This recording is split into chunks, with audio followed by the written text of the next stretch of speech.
Wrestling has more than one royal family.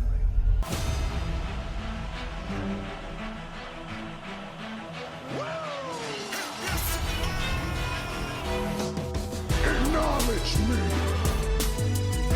And we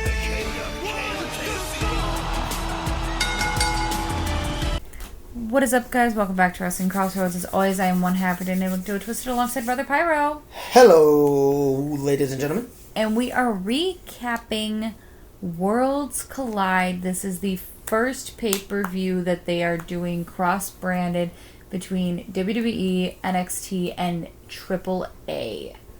So overall with this show, how impressed were you, Brother Pyro? Dude, it was great to see this style come to the States. It was great to see new fans be introduced to this style of fighting, this style of wrestling.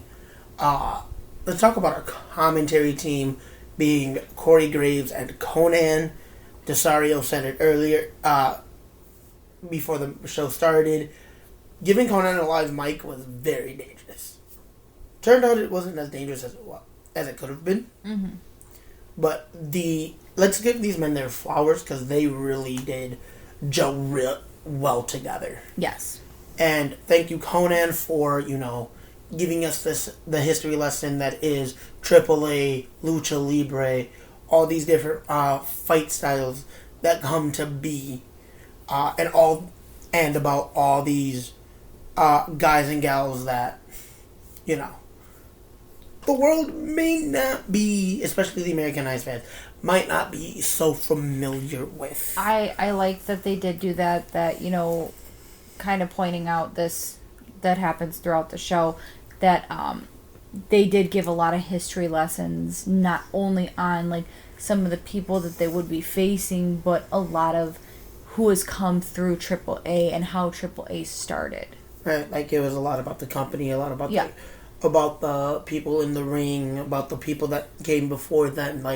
We really got to, if you didn't know what was going on or didn't understand the world of AAA, I hope that those of you that got to watch understand it a bit better now.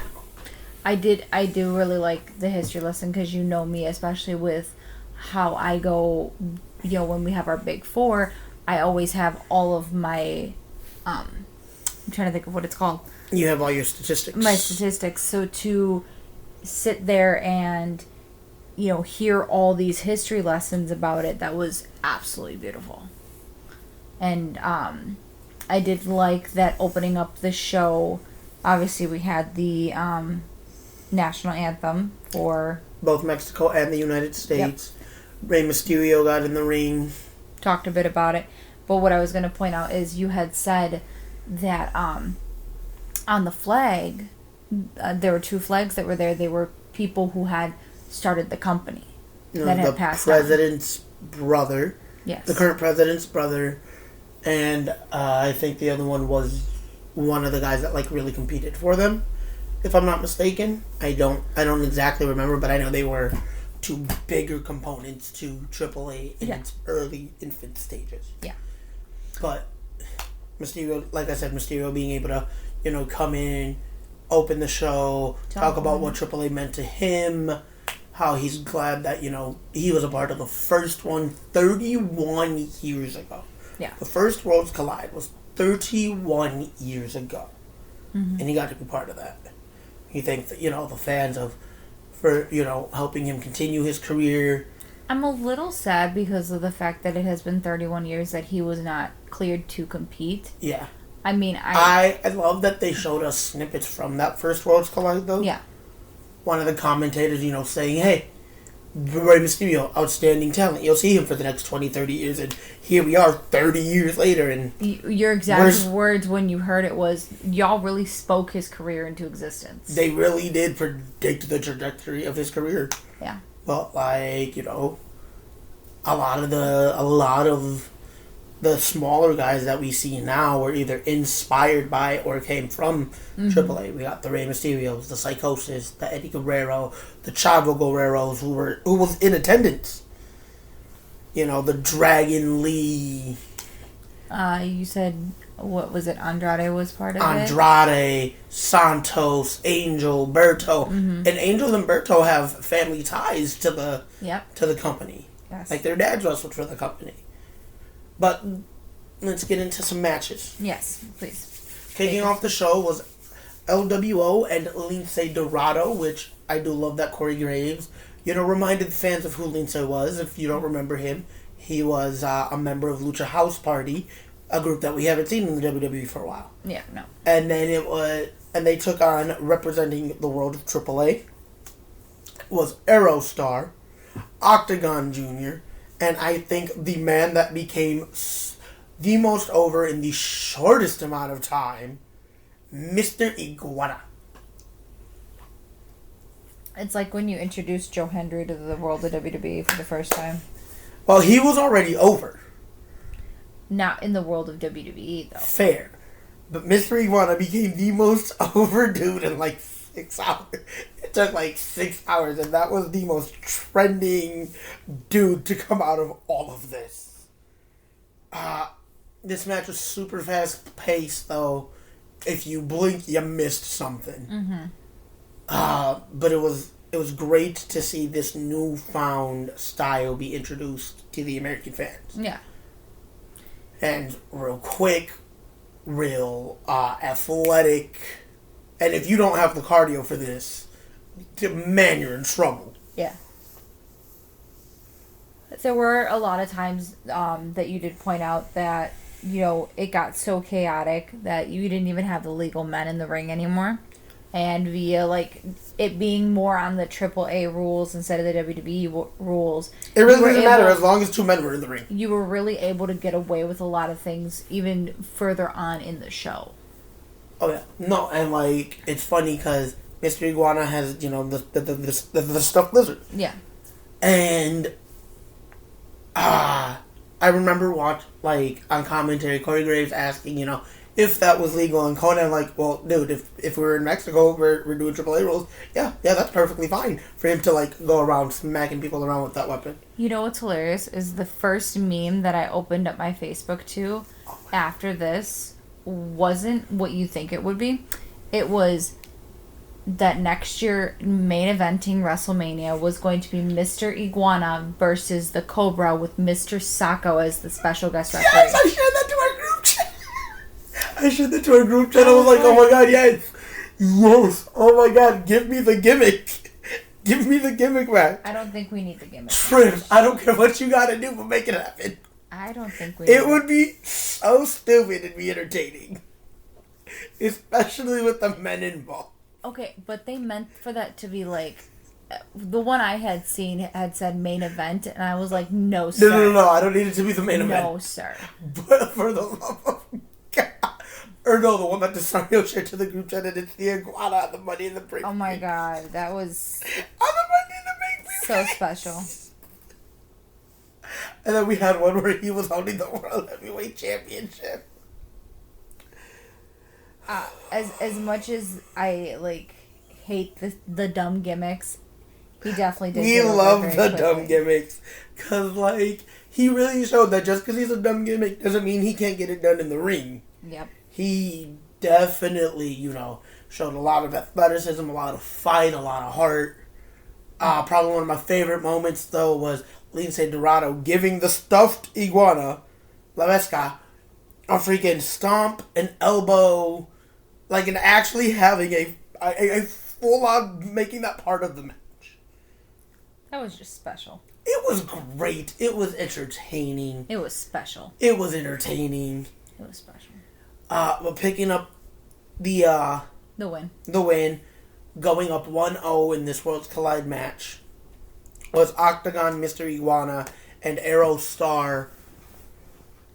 And then after the match, Dominic Mysterio and Liv Morgan are sitting in the front row. Yep, they are ringside. Dom's talking a whole lot of mess to Octagon. Octagon then yanks him over. Or the barricade, they get into a scrap. Dom announces that later on in the night, Money in the Bank, that he'll see him at Money in the Bank. Later on in the night. Later on in the night, and that he's going to put his IC title on the line. Yep. Your grade for this one, actually. A. Like, put it this way, I think this next match is probably my lowest graded match. Yeah. And even then, it's still graded pretty damn high. All right. Next match up, we have Stephanie Valkyr and Lola Vice taking on Delise and Chica Tormenta. Thank you. This match was very beautiful to see because you got to see different fighting styles. You know, when you look at Delise and Cheek, you get to see more of the high flying, but the hard pounding of the Lucha Libre girls.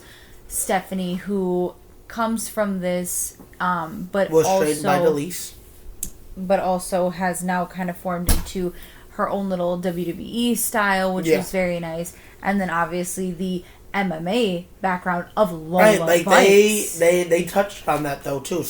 Like letting it be known, Lola Vice is the odd man out when it comes to this match because she's the only one that's not trained in the lucha style. Mm-hmm. But I think when you looked at this match from start to finish, Lola was the one that was in the ring. Most of the time, they did a very good job of kind of just keeping Stephanie out. And she really held her own against these women. She did really well. Like, their big thing was, these are two of the biggest powerhouses in Lucha Libre for women. Lola kept up with them without issue. Yeah, she definitely did. And for her to come from an MMA background before this and then to adapt to the world of WWE, granted, it's not much different because the women have also said it's not a ton different to step into R squared circle compared to the other one, but to see how different it is via watching Delise and Cheek against Lola, it's kind of two different worlds. Oh yeah. Even though they're more on the powerhouse side. But again, they were also trained in a different style of wrestling. And that's more or less what I mean, is like to see the differences. And I love how, to explain how big of a powerhouse these two women are, Corey Graves, I believe, or Conan, I can't remember which one had said it, before the match had said, if you're in the woods and you see one of these women fighting that was bear, Conan. You help the bear. That was Conan. You don't help the women, you help the bear.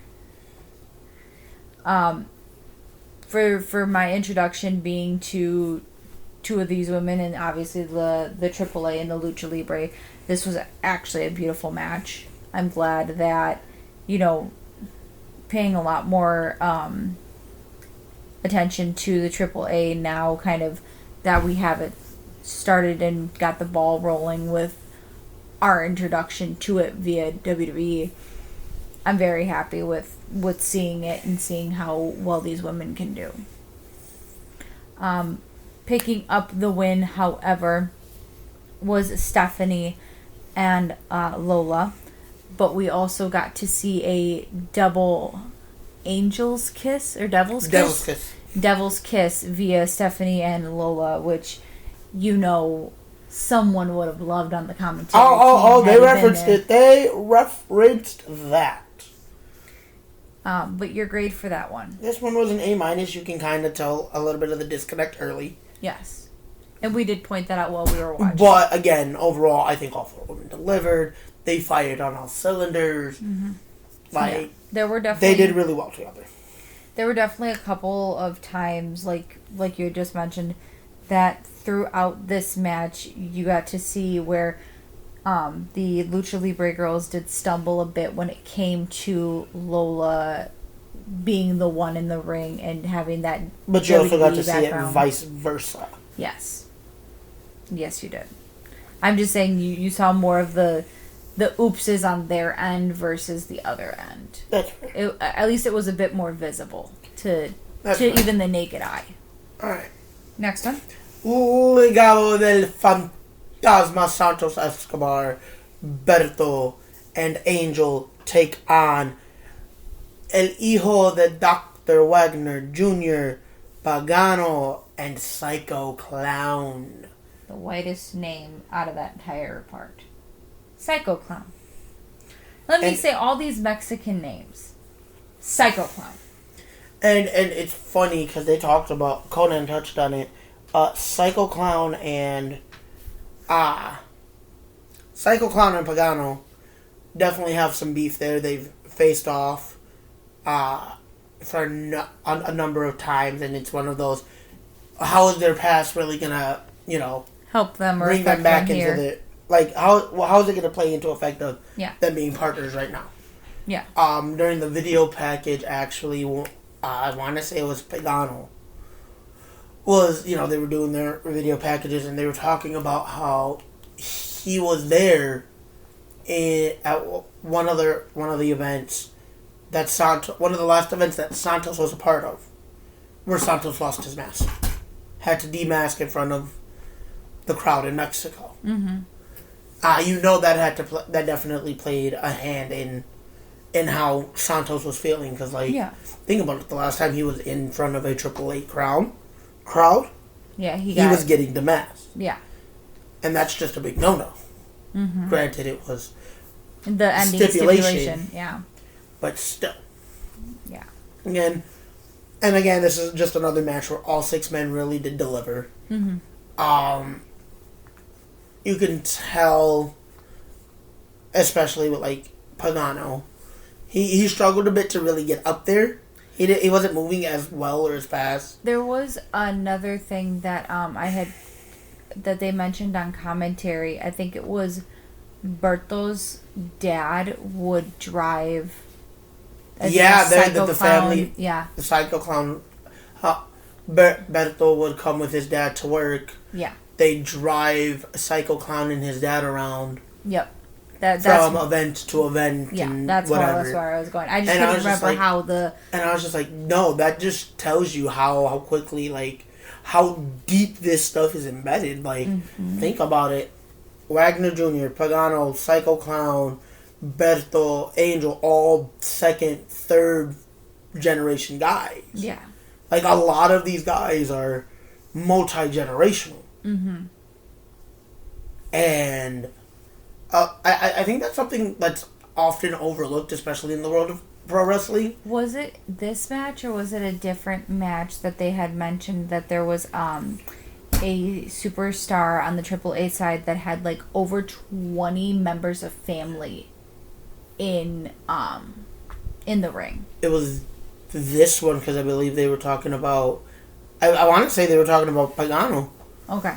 About how his sisters do it, his dad, his grandfather, his uncle, literally come from a lineage of... Kind of like the Anoa'i family. Yes. WWE, yeah. Where it's literally, this is what my family does. Yeah. This is what the entirety of the family does. Mm-hmm. Essentially. But great match, again, fast-paced, heavy-hitting. Mm-hmm.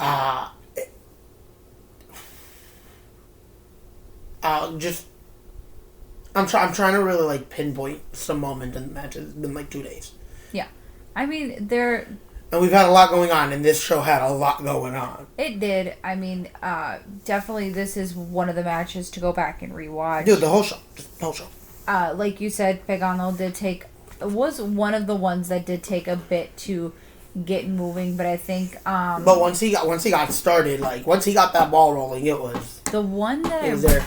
That I really think, and you can disagree with me so much on this, but this is personally, the one I think really flopped in this match was Wagner Jr. Okay, what's up?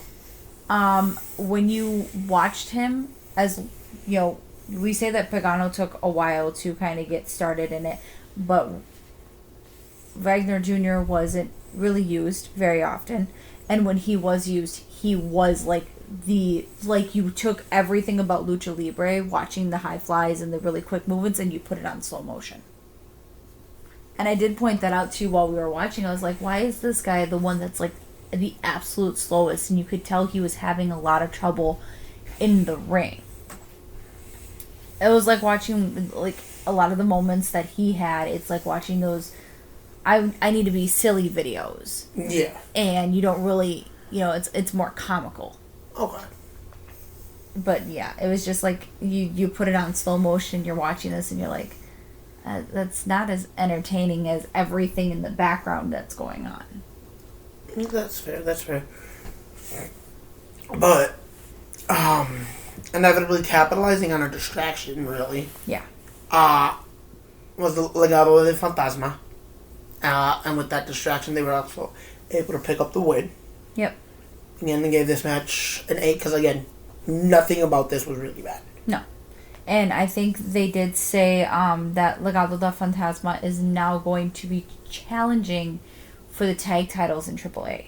Yes, that'll literally be on the, I want to say it's the 15th of this month?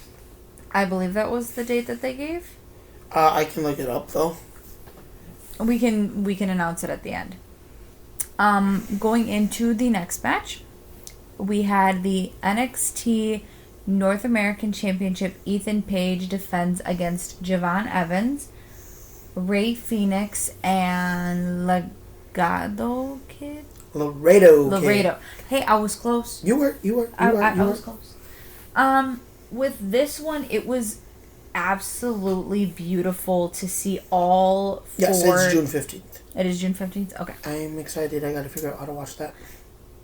So for this match, I think it was absolutely beautiful to see 4 different fighting styles. And as being pointed out when, making their entrances, you had also said it, commentary had said it, if anybody was going to be in this world from WWE perfectly and fit in, it was going to be Javon Evans. Dude, and I'm not even the one that said it. Your boy Bouncy. Graves said it, he's not a lucha guy, but if anybody's going to be able to pick up and carry the mantle of lucha, yeah, it's going to be Javon, my guy.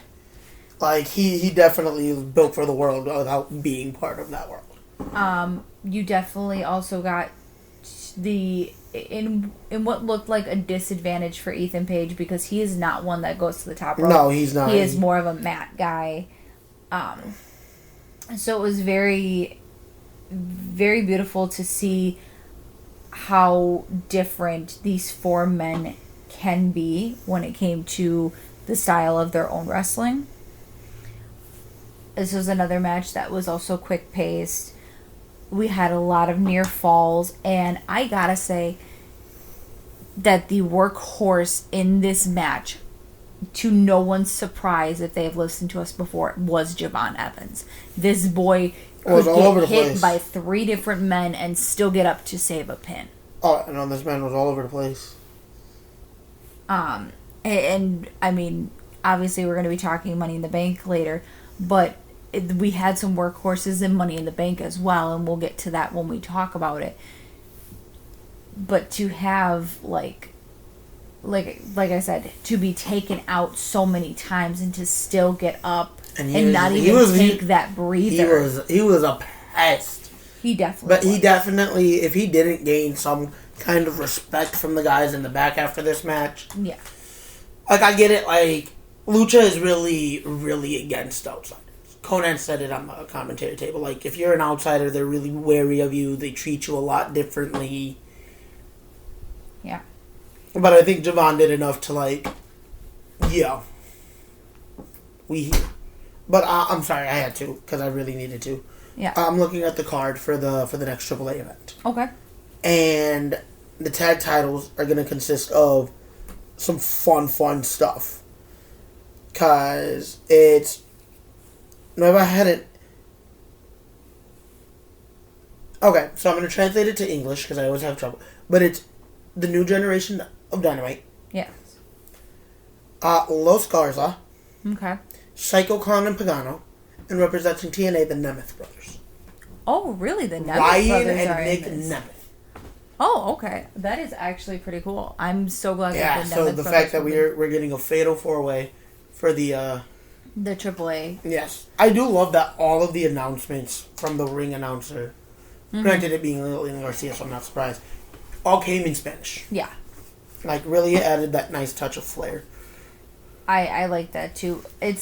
To me, it's kind of funny when, you're used to these people speaking English, and then you have the really English names like Javon Evans when they're doing the whole... Oh my God. Or Ethan Page. when they're doing the whole announcement in the ring, and it's like, da-da-da-da-da, all in Spanish, Javon Evans. I'm sorry, where did that, like, where did that come from? Or Ethan Page. Where did that white's name come from? Like, right. You were just speaking all to Spanglish, and now we just full-on white name. Oh, yeah. Oh, yeah.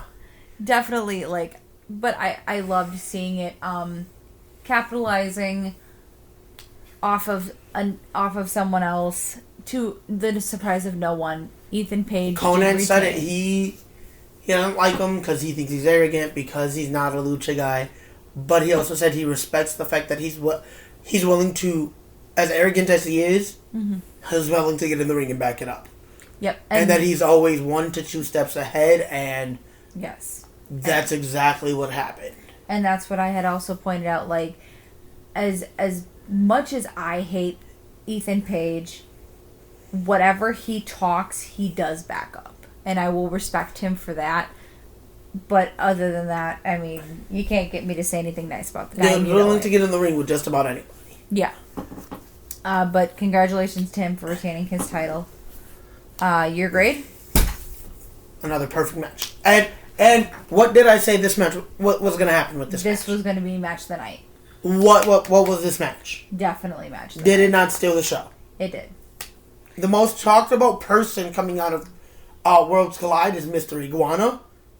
From what I've talked about match. The most talked about match were this Fatal 4-Way and the match I'm about to get into for the AAA Mega Championship, El Hijo del Vikingo.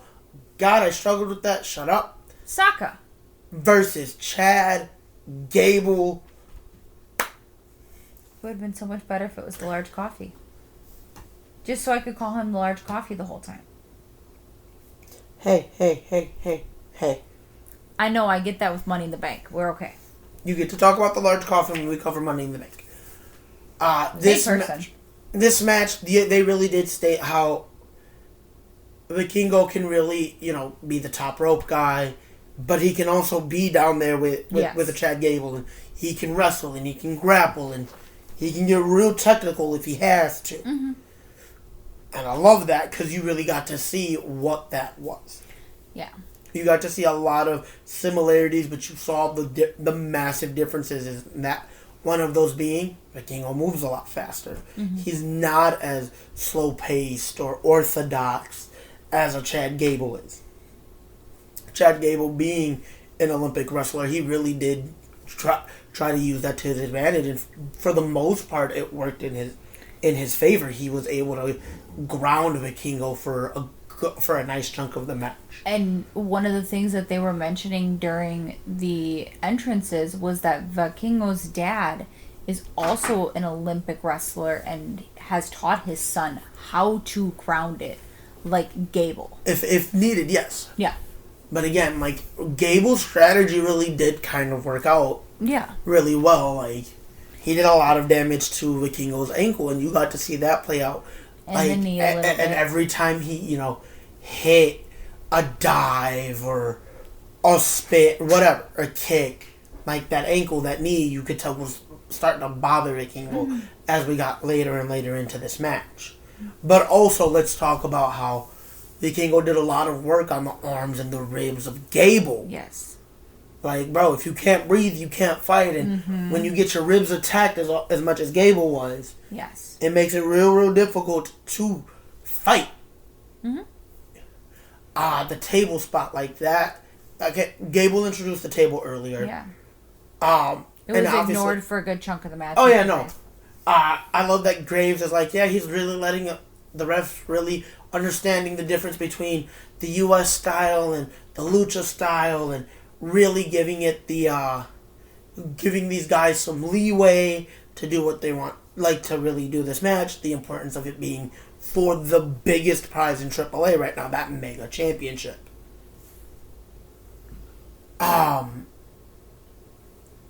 And so, like, that table getting introduced, yes, you're right, it did get, eventually it did get put to use, though.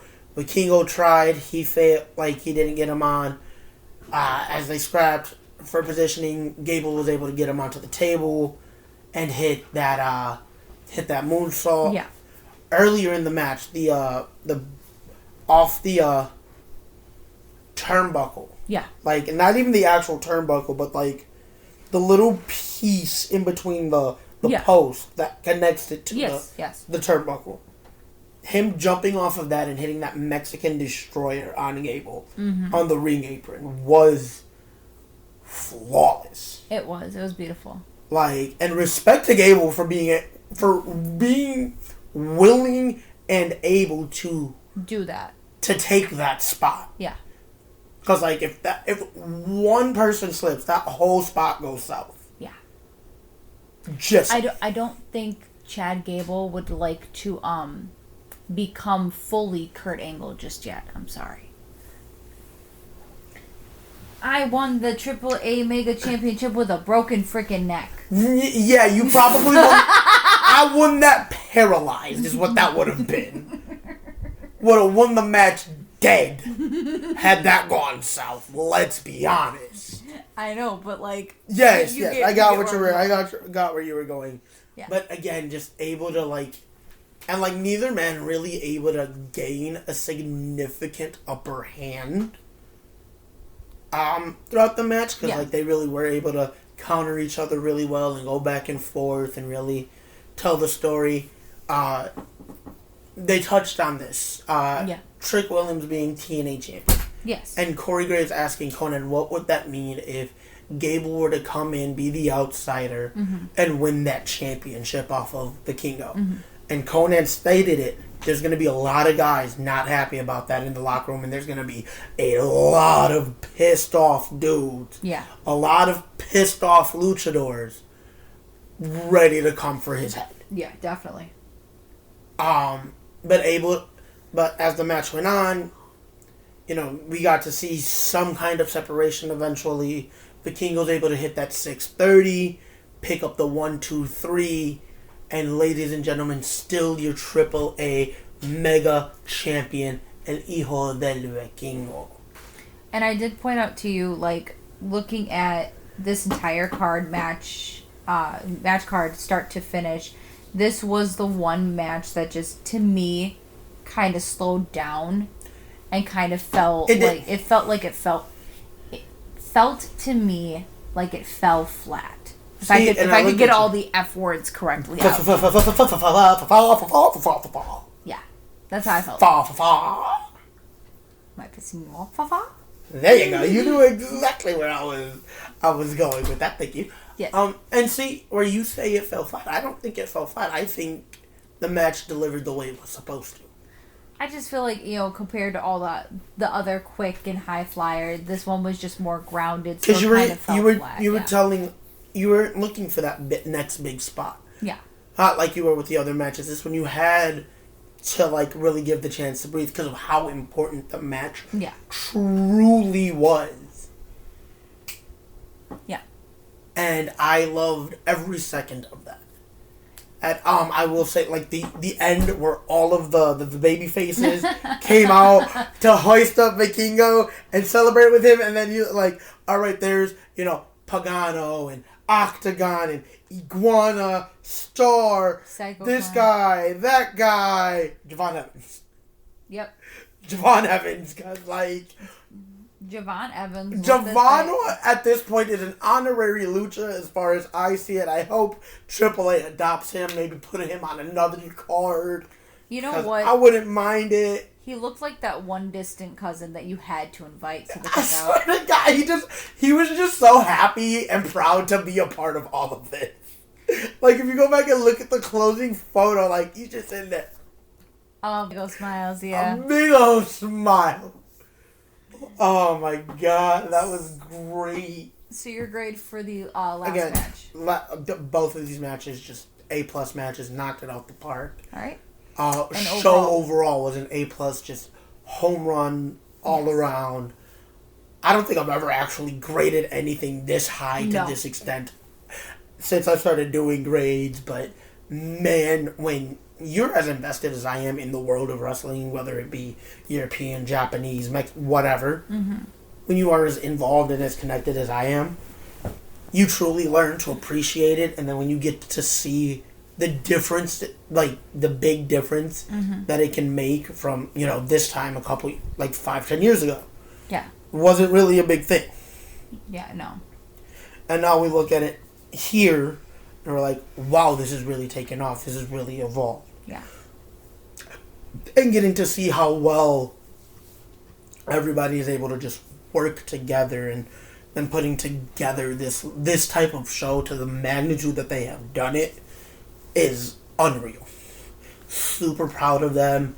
I'm hoping, like, even with the partnership of WWE, TKO, that they're able to continue and grow in their own way.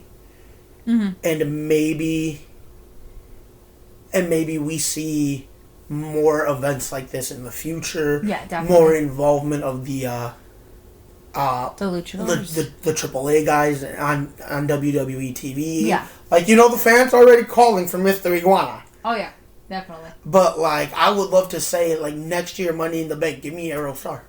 Definitely. Throw him in the match. Yeah, he was great to see. You know, I wouldn't mind seeing in a WWE ring Lince Dorado again.